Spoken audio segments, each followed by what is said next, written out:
नमस्कार, राम राम सभी साथियों को। एक बार फिर से आप सभी का स्वागत है आपके अपने यूट्यूब चैनल राजस्थान री बातां पर। तो पिछले कुछ समय से हम इतिहास में एमसीक्यूज़ की बात कर रहे हैं, जिनमें हमने लगभग राजवंश के सभी एमसीक्यूज़ कर लिए हैं। आज जो कुछ अन्य रियासतों के कुछ महत्वपूर्ण क्वेश्चन बनते हैं, जैसे करौली से, जैसलमेर से, कोटा बूंदी से, तो इनकी भी हम आज बात करेंगे। और इसी के साथ में हम जो राजस्थान के महत्वपूर्ण राजवंश हैं उनकी चर्चा कर लेंगे। उसके बाद में हम आगे आधुनिक राजस्थान के एमसीक्यूज करेंगे। 1857 की क्रांति, राजस्थान का एकीकरण, प्रजामंडल, उनकी भी हम बात करते हैं। तो चलिए शुरू करते हैं। तो सर्वप्रथम हमारा क्वेश्चन है, कतिपय राजपूत शासकों में किन्हीं दो का चयन करें जिन्होंने मुगलों का सहयोग किया था। अब उन राजपूत शासकों को देखना है हमें जिन्होंने मुगलों का सहयोग किया था। तो राणा सांगाजी ने नहीं किया था, चंद्रसेन ने नहीं किया था, आमेर के मान सिंह जी ने किया था और बीकानेर के राय सिंह जी ने किया था। तो 3 और 4 इसमें हो जाएगा। निम्न में से किसने अपने आप को हिंदुस्तान का बादशाह नाडोल में जनवरी 1681 ईस्वी में घोषित किया था?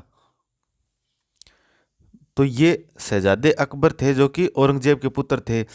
मेवाड़ के राज सिंह तथा राठौड़ वंश के वो दुर्गादास जी राठौड़ के साथ में मिलकर ये औरंगजेब के खिलाफ हो गए थे तथा नाडोल में अपने आप को हिंदुस्तान का बादशाह घोषित कर दिया था। औरंगजेब के पुत्र थे ये शहजादे अकबर। सन 1177 सामंत सिंह कहें या सामंत सिम्हा के द्वारा के हाथों पराजित होने के बाद डूंगरपुर राज्य की स्थापना की गई थी। तो ये कीर्तिपाल चौहान के हाथों उनको हार देखने को मिली थी, जिसके बाद में वो दक्षिण की तरफ चले जाते हैं तथा मेवाड़ के अन्य गुइल वंश राज्य की स्थापना करते हैं। ठीक है, तो ये हम सामंत सिंह की बात कर रहे हैं, कीर्तिपाल से हार हार गए थे। राजा बहादुर सिंह शेखावत कहाँ के राजा थे? तो ये खंडेला सीकर के राजा थे। ठीक है, इन्होंने जो औरंगजेब की धर्म विरोधी नीतियां थी उनका विरोध किया था। जैसलमेर में 1550 ईस्वी में वहां के शासक लूणकरण के समय अर्धशाका हुआ। क्यों हुआ? क्योंकि जैसलमेर में हम एकमात्र पढ़ते हैं कि वहां पर अर्धशाका हुआ था। अब अर्धशाका हुआ क्यों, उसका कारण पूछ रहा है। तो इसमें क्या हुआ था, केसरियात हुआ था लेकिन जोहर नहीं हुआ था। अर्थात केसरीय कपड़े पहनकर वो लड़ने के लिए तैयार तो थे, लेकिन इतना समय नहीं था कि महिलाएं जोहर कर लें। तो इसलिए राजपूत शासकों द्वारा कहें या रावों द्वारा कहें तो अपनी ही महिलाओं को तलवार से काट दिया गया था, ताकि मुस्लिम सेना के हाथों उन्हें किसी प्रकार का दुर्व्यवहार देखने को न मिले। ठीक है, जाट वंश का 18वीं शताब्दी के मध्य में किन भूभागों पर आधिपत्य रहा था? अब हम जाट जो वंश है उसका देखते हैं कि आधिपत्य कहां पर रहा था। तो ये हम देखते हैं भरतपुर और धौलपुर का जो क्षेत्र था वहां पर जाट वंश का अधिकार हुआ करता था। महाराजा सूरजमल किसके पुत्र थे? तो ये पुत्र थे बदन सिंह जी के। तो सूरजमल जी के पिता बदन सिंह जी थे। उनके द्वारा जो जयपुर के सवाई जय सिंह जी थे उनको डीग की जागीर दी गई थी, डीग की जागीर दी गई और उनको ब्रजराज की उपाधि भी दी गई थी। ये हम बदन सिंह जी की बात कर रहे हैं। और महाराजा सूरजमल जी को क्या कहा जाता है? जाटों का अफलातून इनको कहा जाता है। निम्नलिखित में से कौन प्रतापगढ़ का शासक नहीं रहा है? तो इनमें खेमकर्ण जी थे, महारावल प्रताप सिंह भी थे, एक सूरजमल अन्य थे वो भी थे, और रणजीत सिंह इनमें नहीं थे। तो ये प्रतापगढ़ के शासक नहीं रहे थे। चलिए, महाराजा सूरजमल का अन्य नाम कौन सा था? तो अन्य नाम महाराजा सूरजमल का एक नाम है सुजान सिंह, भी उनको कहा जाता था।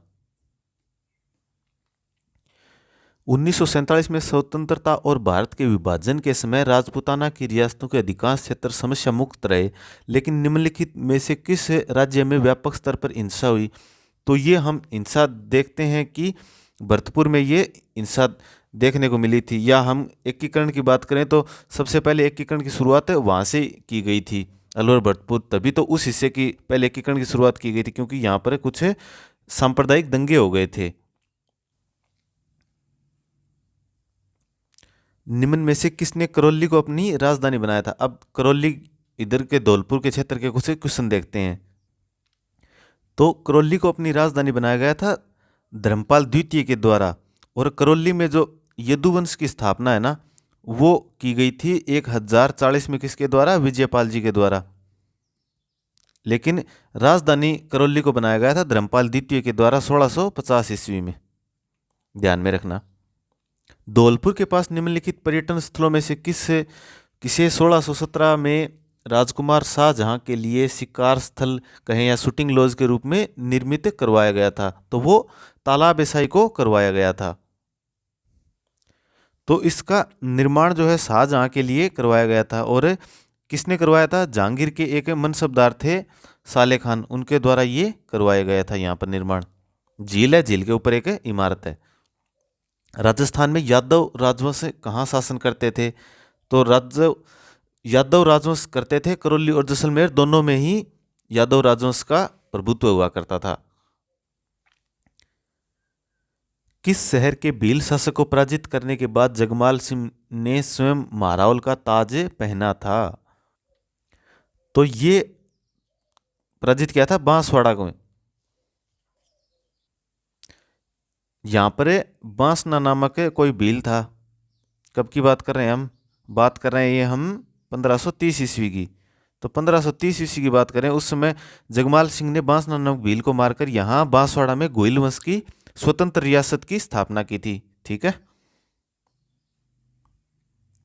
कहाँ के शासकों द्वारा रावल तथा महारावल की उपाधियां ग्रहण की गई थी?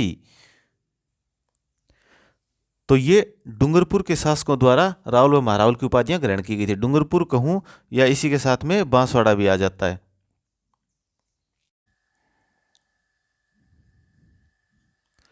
वागड़ के परमार राजवंश की अब राजधानी देखना है कहां पर थी? तो ये थी अर्थुणा में, या इसी का अन्य नाम मिलता है उत्थुगण। मारवाड़ के परमार राजवंश की राजधानी बता रहे हैं हम। कवि वृष की उपाधि किस राजा को दी गई थी? तो ये है मुंज की। क्योंकि मुंज का हम इतिहास देखते हैं तो 997 की ईस्वी के आसपास यहाँ पर जो आहड़ का क्षेत्र है, चित्तौड़गढ़ का है, चंद्रावती का है, और जो बाड़मेर का किराड़ू आता है, और बांसवाड़ा का भी हमने जो अथुणा देखा यहाँ पर अधिकार कर लिया था। तो इनकी उपाधि आपको कवि वर्ष से ध्यान में रखनी है मुंज की। अब्बू के परमार वंश थे, उनका संस्थापक कौन था? तो मूल पुरुष तो इनके थे मूलराज जी नहीं, धूमराज जी। मूल पुरुष थे अब्बू परमार वंशों के धूमराज जी। और इनकी अब्बू के परमार वंश की राजधानी कहां पर थी? वो हम देखते हैं चंद्रावती में थी राजधानी। इंपॉर्टेंट है। अब्बू के परमारों की प्राचीन राजधानी अभी हमने देख ली, क्या है? चंद्रावती है। चावंडों का सबसे प्राचीन राज्य कौन सा था? तो ये भीनमाल था। भीनमाल कहां पर है? जालौर में। चावंडों का सबसे प्राचीन राज्य है ये भीनमाल। राजपुताना के किस क्षेत्र पर वरिक वंश ने शासन किया था? तो वरिक वंश ने शासन किया था बयाना, जो भरतपुर में आता है। तो ये हमें जानकारी मिलती है, जो बयाना में विजयगढ़ है ना, वहां पर शिलालेख है उसके अनुसार कि यहाँ पर विष्णुवर्धक नामक वरिक वंश के शासक हुए थे। कौन थे? विष्णुवर्धक।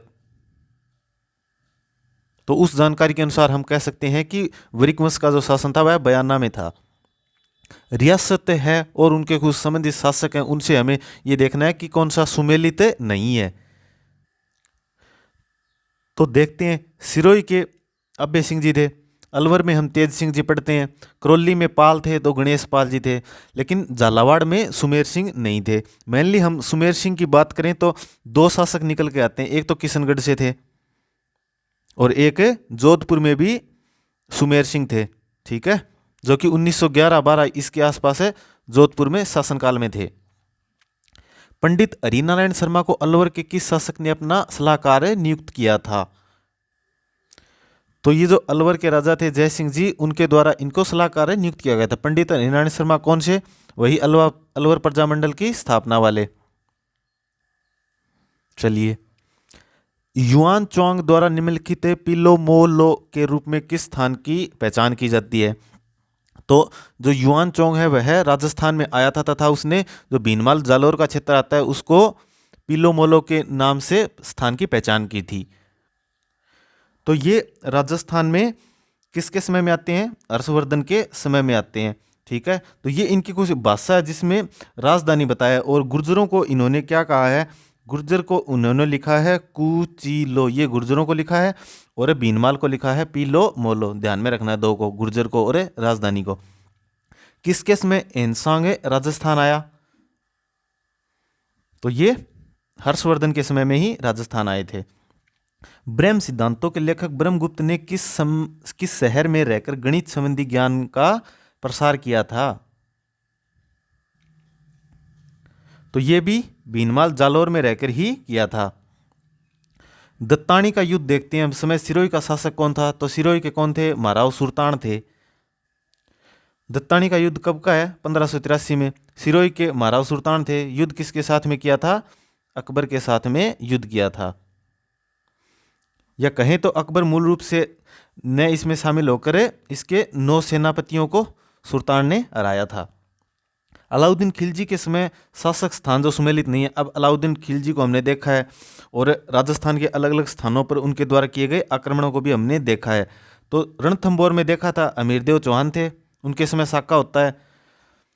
चित्तौड़गढ़ में रावल रतन सिंह जी थे, उनके समय भी 1303 में साका होता है। और सिवाना में शीतल देव थे, उनके समय भी साका होता है। लेकिन जोधपुर में उस समय वीरमदेव नहीं थे। ठीक है, आगे देखते हैं। मध्यकालीन युद्धों को हमने देखा है। ये जो हम युद्ध देख रहे हैं, सामेल का, सामूगढ़ का, धर्मत का, देवराई का, जो कि मुगलों में उत्तराधिकार को लेकर संघर्ष हुआ था। अब इनका भी कई बार क्रम पूछ लिया जाता है, तो इनको भी हमें क्रम ध्यान में रखना है। तो सबसे पहले इसमें युद्ध होता है सामेल का, उसके बाद में धर्मत का होता है, इसके बाद सामूगढ़ का होता है, और उसके बाद में देवराई का युद्ध होता है। ठीक है, सामेल कहें जो कहाँ पर है? ब्यावर जिले में स्थित था। अब ब्यावर नहीं रहा है, वापिस से मिला दिया गया है। तो सामेल का युद्ध देखते हैं तो हम ये आता है 1544 ईस्वी का, और धर्मत का युद्ध आता है 1658 ईस्वी का। ठीक है, और सामूगढ़ का युद्ध भी 1658 का ही है, लेकिन इसमें महीना आगे पीछे है, तो उसके अनुसार हम क्रम देखते हैं। और देवराई का युद्ध 1459 में देखने को मिलता है, नहीं 1659 में। ठीक है, 1400 बोल दिया। युद्ध, अब जो राजस्थान के और महत्वपूर्ण युद्ध हमने देखे थे उनमें वर्ष से सुमेलित करना है, और उनमें यह देखना है कि सुमेलित कौन सा नहीं है। तो इसमें अभी अभी हम जो सामेल का युद्ध देख के आए हैं, सामेल का युद्ध 1562 में नहीं हुआ था, 1544 में हुआ था। खातौली का युद्ध 1517 में हुआ था। खानवा का युद्ध हमें अच्छी तरह से पड़ा है, 1527 में हुआ था। और अरमाड़ा का युद्ध भी 1557 में हुआ था। तो इसमें यह सुमेलित नहीं है। सामेल का युद्ध 1544 में हुआ था। बूंदी रियासत किन 2 शासकों के अधीन फूली? किसके अधीन बूंदी का अधिक विकास हुआ था? तो ये हम देखते हैं कि राव छत्रसाल जी के समय और राव बाव सिंह के समय, या इन्हीं को बाव सिंह लिख दिया जाता है, इनके समय में बूंदी रियासत का बहुत अधिक विकास हुआ था। और अगर बूंदी की हम बात करें तो आड़ा चौहानों का यहाँ पर अधिकार कब हुआ था? 1241 ईस्वी को मीणा शासकों को हराकर यहाँ पर बूंदी में चौहान वंश की स्थापना की गई थी। और छत्रसाल जी की हम देखते हैं कि बूंदी में रंग महल का निर्माण करवाया था। ठीक है, बूंदी रियासत के अंतिम आधिकारिक शासक कौन रहे थे? ये भी हमको देखना है। ये देखना क्वेश्चन कब का आया हुआ? अभी अभी जो सीईटी हुई थी पीछे 2023 में, उसमें आया हुआ है। इसका मतलब है क्वेश्चन ने ये पूछे जा सकते हैं, तो पूछे जा सकते हैं तभी आपके लिए लेकर आए हैं। तो ये महाराव राजा बहादुर सिंह थे, जो कि 1947 के समय में शासक थे, अर्थात स्वतंत्रता के समय शासक थे। तो अंतिम शासक भी यही थे। अब सूची दी गई है, उनको उनके राजवंश के अनुसार हमको मिलान करना है। बप्पा रावल गोइल पढ़ते हैं हम, जयचंद गढ़वाल नाम पढ़ते हैं, विग्रहराज चतुर्थ चौहान थे, और हरिश्चंद्र जी प्रतिहार थे। तो क्या हो गया? 2 1 3 और 2 1 4 और 3। तो इसमें ये हो जाएगा कूट। ये ध्यान में रखना है, इस प्रकार का क्वेश्चन आ जाता है। सही कालक्रम अब बताना है। हल्दी घाटी देखा है, खानवा देखा है, तराइन देखा है। तो इसमें हम देखते हैं कि सबसे पहले तो तराइन का होता है युद्ध, द्वितीय युद्ध होता है, और उसके बाद में हम देखते हैं खानवा का, और उसके बाद में हल्दी घाटी का युद्ध। तो इसमें 3-2-1 हो जाएगा। तराइन का दूसरा युद्ध कब हुआ था? 1192 में। खानवा का युद्ध कब देखते हैं हम? 1527 में। और हल्दी घाटी का युद्ध कब देखते हैं? 1576 में देखते हैं। तो इस अनुसार 1, 2, 3 इस प्रकार से इसका क्रम हो जाएगा। अब फिर से युद्ध हैं और उनके कालक्रम को देखना है। तराइन का प्रथम युद्ध तो सबसे पुराना है ही इनमें देखें तो। उसके बाद खानवा आता है, बाद में गिरी सुमेल का युद्ध होता है, और फिर बंटवाड़ा का युद्ध आता है। प्रथम युद्ध 1191, खानवा 1527, गिरी सुमेल का 1544, और बंटवाड़ा का युद्ध कब होता है? 1761 में होता है। 1761 में इसकी युद्ध हमने पहले बात नहीं की तो बता देता हूँ कि शत्रुसाल और माधो सिंह के बीच में ये युद्ध हुआ था, जिसमें शत्रुसाल जी विजयी रहे थे। तो इसमें क्रम हमारा कौन सा हो जाएगा? 1, 2, 3, 4 का सीधा हो जाएगा। 1-2 और क्वेश्चन कुछ ऐसे ही सुमेलित वाले हैं जो कि अक्सर सीधे एग्जाम में पूछ लिए जाते हैं। अब फिर से युद्धों का सही क्रम बताना है। तो इसमें सबसे पहले सारंगपुर का युद्ध होता है, उसके बाद में दत्तानी का होता है, अभी अभी हमने देखा है सिरोही वाला। इसके बाद में कौन सा होता है? मतीरे की राड़ होती है कर्ण सिंह और अमर सिंह के बीच में। उसके बाद में जयपुर और जोधपुर रियासत के मध्य गिंगोली का युद्ध होता है। तो इसमें देखें तो 2, 4, 3, 1 हो जाएगा। 2, 4, 3, 1 हो जाएगा। अब सुमेलित करना है रियासतें और उनसे संबंधित जो शासक थे उनको। तो बूंदी के देव सिंह थे, जोधपुर के मालदेव जी थे, अजमेर के एक ईश्वरी सिंह भी हुए थे, और रणथंबोर के गोविंदराज जी हुए थे। ठीक है, तो 1, 2, 3, 4, 1, 2, 3, 4 इसमें सीधा हो जाएगा। आगे सुमेलित फिर से देखते हैं। मेवाड़ में सिसोदिया राजवंश था, मारवाड़ में राठौड़ था, आमेर में कछुआ था, और बूंदी में आड़ा वंश था। तो 2, 1, 3 और 4 हो जाएगा, अर्थात 1 नंबर ऑप्शन हो जाएगा इसमें। युद्धों को अब कालक्रम के अनुसार फिर से देखना है, जिसमें से कुछ तो हमने देख लिया और कुछ जो नया है उसको हम देख लेंगे। तो सबसे पहले इसमें बटनेर का युद्ध होता है, बाद में खानवा का होता है, उसके बाद गिरी सुमेल का होता है, और उसके बाद में हल्दी घाटी का होता है। बटनेर का युद्ध कब होता है? 1398 में हमें देखने को मिलता है। खानवा का 1527 में, और गिरी सुमेल का हमने देखा था 1544 में शेरशाह सूरी और मालदेव के मध्य। हल्दी घाटी का सभी को पता है कौन सा है? 1576। तो ए ऑप्शन इसमें हो जाएगा हमारा।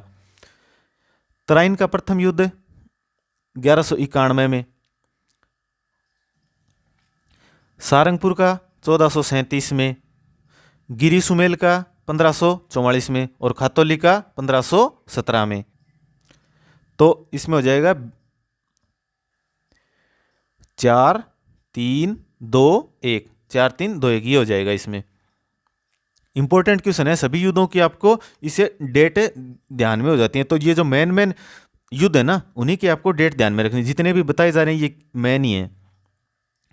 फिर से सुमेलित करना है युद्धों को। तो गागरोन का युद्ध होता है 1519 में, सारंगपुर का अभी देखा है 1437 में होता है, और गिरी सुमेल का होता है 1544 में, मालदेव शेरशाह सूरी का, और साहिबा का मालदेव और उधर बीकानेर के मध्य होता है। ठीक है, तो ये 1541-42 में होता है। तो इसमें ऑप्शन हो जाएगा 1, 3, 2, 4, 1, 3, 2, 4 ये हो जाएगा इसमें। युद्धों का एक और क्रम देखना है। तो सारंगपुर का होता है 1437 में, गागरोन का अभी देखा 1519 में, उसके बाद में बयाना का युद्ध होता है, और अंतिम रूप से मावली का युद्ध होता है। तो इसमें 2, 1, 3, 4 आपको ध्यान में रखना है। अब एक और क्रम है। तराइन का प्रथम युद्ध सबसे पहले होता है, हम सभी को पता है। उसके बाद में गिरी सुमेल का देखा था, हल्दी घाटी होता है, उसके बाद अंतिम रूप से हल्दी घाटी के बाद में हम देखते हैं दिवेर का युद्ध। तो 1, 4, 2, 3, 1, 4, 2, 3 ये इसमें हो जाएगा हमारा। तो ये कुछ महत्वपूर्ण अन्य जो और राजस्थान की रियासतें हैं उनसे संबंधित क्वेश्चन हमने कवर किए हैं, या और जो ओवरऑल रिवीजन की बात करें तो जो महत्वपूर्ण युद्ध है ना उनको हमने कालक्रम के अनुसार देखा है, तथा कुछ महत्वपूर्ण सनों को भी देखा है। तो इस प्रकार की क्लासें और भी, जैसे राजवंश आज हमने कंप्लीट कर लिए हैं। आगे जो राजस्थान का आधुनिक इतिहास है एकीकरण, प्रजामंडल, उनकी भी हम आगे की क्लासों में इसी प्रकार एमसीक्यू के माध्यम से चर्चा करेंगे। तो आप क्लास क्रम से देखते रहिए। आप सभी का एक बार फिर से जुड़ने के लिए धन्यवाद। आज का सेशन हमारा इतना ही, मिलते हैं अगले सेशन में। जय राजस्थान।